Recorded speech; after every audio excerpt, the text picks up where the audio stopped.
Assalamualaikum warahmatullahi wabarakatuh. Ketemu lagi dengan channel Matematika Smansara. Pada video kali ini kita akan belajar mengenai konsep integral. Apa itu integral? Integral adalah kebalikannya turunan atau biasa dikenal dengan anti turunan. Nah, untuk apa materi ini kita pelajari? Fungsi kita akan mempelajari materi integral. Kita dapat menentukan luas daerah tertutup dan volume benda putar. Selanjutnya kita akan masuk ke apa yang akan kita pelajari. Kita akan mempelajari di sini adalah integral fungsi aljabar. Jadi hanya pada integral fungsi aljabar dan khususnya integral tak tentu. Nah, nanti di fungsi aljabar kita ketemu dengan integral tak tentu dan integral tertentu. Pada video kali ini kita hanya membahas materi integral tak tentu saja, mengenai konsep dasar integral tak tentu, sifat-sifat integral tak tentu. Untuk video selanjutnya kita akan mempelajari integral tertentu dan beberapa teknik pengintegralan. Oke, untuk integral itu sendiri didefinisikan sebagai jika f(x) adalah fungsi kontinu dan memiliki turunan yaitu f aksen x, maka integral dari fungsi f aksen x dapat dinyatakan sebagai integral f aksen x dx sama dengan fx plus c. Nah, konsepnya seperti ini teman-teman. Jika saya punya fungsi f besar x, kalau kita turunkan maka hasilnya adalah f kecil x. Jika fungsi f kecil x kita turunkan maka hasilnya adalah f aksen x. Nah, sekarang kita balik. Jika f aksen x kita turunkan, kita integralkan, maka hasilnya adalah fungsi f kecil x. Dan jika fungsi f kecil x kita integralkan, maka hasilnya adalah fungsi f besar x. Begitu konsepnya ya. Jadi integral itu anti turunan, kebalikannya turunan. Oke, lanjut ya. Ilustrasinya kayak gini. Jika saya mempunyai f besar x, ada x kuadrat min x, kita turunkan, maka hasilnya adalah 2x min 1. Ingat ya, konsep turunan. Jadi kalau konsep turunan itu pangkatnya berkurang 1. Nah, kalau fungsinya x kuadrat min x plus 6, maka turunannya juga sama, 2x min 1. Jika fungsinya x kuadrat min x min 25, turunannya juga sama, 2x min 1. Jadi dari sini kita bisa mengambil kesimpulan bahwa kalau saya punya fungsi integral 2x min 1, kita integralkan integral 2x min 1 dx, maka integralnya adalah x kuadrat min x plus c. Nah, kenapa teman-teman di sini plus c? Karena dari ilustrasi tadi nilai c-nya itu ada banyak yang berbeda nilai c-nya, tetapi turunannya sama. Nah, inilah mengapa integral ini disebut sebagai integral tak tentu, karena masih memuat konstanta. Jadi cirinya adalah integralnya tidak ada batasnya. Oke, kita lanjut masuk ke konsep dasar integral tak tentu. Nah, konsep dasar integral tak tentu ada dua. Yang pertama adalah integral fx dx, nanti nilainya akan sama dengan f besar x plus c. Atau kalian juga bisa menggunakan integral ax pangkat n dx. Itu nilainya akan sama dengan a per n plus 1 x pangkat n plus c. Jadi kalau konsep integral itu pangkatnya ditambah 1. Kalau turunan kemarin kan pangkatnya dikurangi 1 ya, jangan sampai kebalik. Oke, kita masuk ke contoh ya. Contoh yang pertama, integral 2x dx sama dengan, kita pakai rumus yang sebelah kanan tadi ya, koefisiennya 2, pangkatnya 1, jadi nanti pangkatnya tambah 1, jadi sama dengan 2 per 1 plus 1 x pangkat 1 plus 1 plus c, maka hasilnya adalah x kuadrat plus c. Untuk contoh yang kedua, saya punya integral 3x pangkat 5 min 5x dx. Kita integralkan, maka hasilnya adalah 3 per 5 plus 1, pangkatnya tambah 1, x pangkat 5 plus 1 min 5 per 1 plus 1, x pangkat 1 plus 1 plus c. Maka hasilnya adalah setengah x pangkat 6 min 5 per 2, x pangkat 2 plus c. Gampang kan? Kita lanjut ke contoh yang ketiga.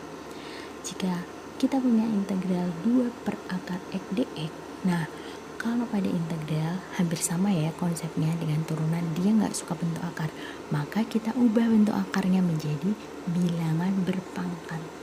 Karena dia posisinya di bawah sebagai penyebut, kita ubah jadi pangkat negatif. Jadinya kita menentukan integral dari 2x pangkat min setengah dx. Hasilnya adalah 2 per min setengah ditambah 1, x pangkat min setengah ditambah 1 plus c. Jangan lupa plus c. Maka selanjutnya hasilnya adalah 4x pangkat setengah plus c sama dengan 4 akar x plus c. Oke, sampai di sini contoh yang konsep dasar integral tak tentu. Selanjutnya kita masuk sifat-sifat integral tak tentu. Untuk sifat-sifat integral tak tentu, dia ada 3. Yang pertama adalah integral k f x dx. Nanti k itu adalah bilangan konstanta. Kita boleh mengeluarkan konstantannya di luar integralnya. Jadi kita hanya mengintegralkan fungsinya saja. Hasilnya boleh k integral f x dx.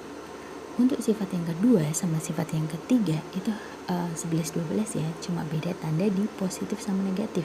Jadi kalau kamu ketemu integral seperti ini, kamu bisa aja fungsi pertama ditambah fungsi kedua, integral fungsi pertama ditambah integral fungsi kedua. Atau kalau dia bentuknya pengurangan ya integral fungsi pertama dikurangi integral fungsi kedua. Contohnya sebagai berikut. Nomor 1, integral 3x pangkat 4 dx. Nah, di sini kita punya k-nya adalah 3, sedangkan fungsi f(x)-nya adalah x pangkat 4. Maka 3-nya boleh kita keluarin. Jadinya adalah 3 integral x pangkat 4 dx. Baru kita integralkan x pangkat 4, hasilnya adalah 3 dikali 1 per 5 x pangkat 5 plus c. Tinggal kita sederhanakan menjadi 3 per 5 x pangkat 5 plus c. Oke, lanjut. Contoh yang kedua, kita punya integral 3x kuadrat plus 2x dx. Ini kita menggunakan sifat yang nomor 2 tadi ya, bentuknya penjumlahan. Jadi kita pisah fungsi pertama ditambah fungsi kedua. Jadi bentuknya adalah integral 3x kuadrat dx plus integral 2x dx. Jadinya x pangkat 3 plus x pangkat 2 plus c. Nah, untuk contoh lain, lanjut. Diketahui f aksen x sama dengan x min akar x dan f4 sama dengan min 3. Di sini kita diminta menentukan rumus fungsi f(x)-nya. Bagaimanakah caranya ya? Yang pertama kita lakukan adalah kita mencari rumus fungsi f(x) menggunakan integral f aksen x dx. Kita masukkan fungsinya menjadi integral x min akar x dx. Ingat ya, dia tidak suka bentuk akar, maka kita ubah ke dalam bentuk berpangkat, bilangan berpangkat. Maka hasilnya adalah integral x min x pangkat setengah dx. Tinggal kita integralkan, maka hasilnya adalah setengah x pangkat 2 min 1 per pangkatnya tambah 1, 3 per 2 x pangkat 3 per 2 plus c. Kita sederhanakan menjadi setengah x pangkat 2 min 2 per 3 x pangkat 3 per 2 plus c. Nah, kita kembalikan lagi ke bentuk akar karena soalnya tadi adalah bentuk akar, maka hasil fungsi f(x)-nya adalah setengah x pangkat 2 min 2 per 3 x akar x plus c. Nah, ini belum selesai teman-teman. Kenapa? Karena masih memuat variabel c. Kita akan menentukan nilai c-nya dari mana? Dari soal yang diketahui. Kita punya f4 sama dengan min 3. Jika x-nya sama dengan 4, maka nilai fungsi f(x)-nya adalah min 3. Kita substitusikan ke fungsi f(x) untuk x sama dengan 4. Nah, selanjutnya setelah kita substitusikan fungsi x sama dengan x sama dengan 4 ke fungsi f(x), maka kita ketemu nilainya. Untuk nilai c-nya adalah min 17 per 3. Nah, kalau sudah ketemu nilai c-nya, kembalikan lagi ke fungsi f(x)-nya. Jadi kita punya fungsi f(x)-nya adalah setengah x pangkat 2 min 2 per 3 x akar x min 17 per 3. Nah, selanjutnya contoh yang kedua. Turunan kedua dari suatu persamaan kurva ditentukan oleh y pangkat 2, y double aksen sama dengan 6x plus 8. Kurva tersebut melalui min 2,9 dan gradien garis singgung di titik tersebut sama dengan min 9. Tentukan persamaan kurva tersebut ya. Kita punya turunan kedua. Kemudian kurva itu melalui titik min 2,9, jadi kita punya nilai x-nya min 2, nilai y-nya 9. Dan gradien garis singgungnya adalah min 9. Jadi kita punya nilai M atau Y aksen sama dengan min 9. Nah, dari turunan kedua kita akan menentukan turunan pertamanya terlebih dahulu. Cekidot. Turunan pertama atau Y aksen sama dengan integral Y double aksen dx. Y aksen nilainya akan sama dengan M. Jadi M sama dengan integral 6x plus 8 dx. Kita masukkan nilai M-nya yaitu min 9. Kemudian kita mengintegralkan fungsi 6x plus 8. Nanti jadinya 3x kuadrat plus 8x plus c sama dengan min 9. Selanjutnya substitusikan nilai x sama dengan min 2. Karena kurva tadi kan melalui titik min 2,9.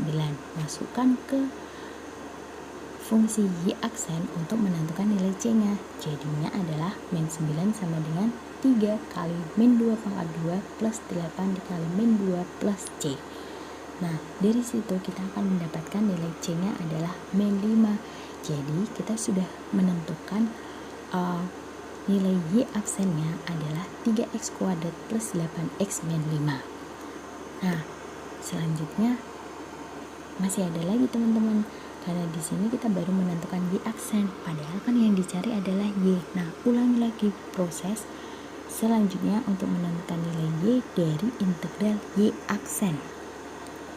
Jadi Y sama dengan integral Y aksen dx. Y sama dengan integral 3x kuadrat plus 8x min 5 dx. Kita integralkan lagi, maka ketemu Y sama dengan x pangkat 3 plus 4x kuadrat min 5x plus C. Ingat sekali lagi, kurva tadi melalui min 2,9. Jadi kita punya nilai x sama dengan min 2 dan y sama dengan 9. Masukin semuanya buat ketemu c-nya. Jadi dari proses yang kedua kali ini kita mendapatkan nilai c adalah min 9. Kalau sudah ketemu, kembalikan lagi ke fungsi y. Jadi kita mendapatkan persamaan kurvanya adalah y sama dengan x pangkat 3 plus 4x pangkat 2 min 5x min 9. Terima kasih ya, cukup sudah untuk video kali ini. Terima kasih, sampai ketemu lagi di video selanjutnya.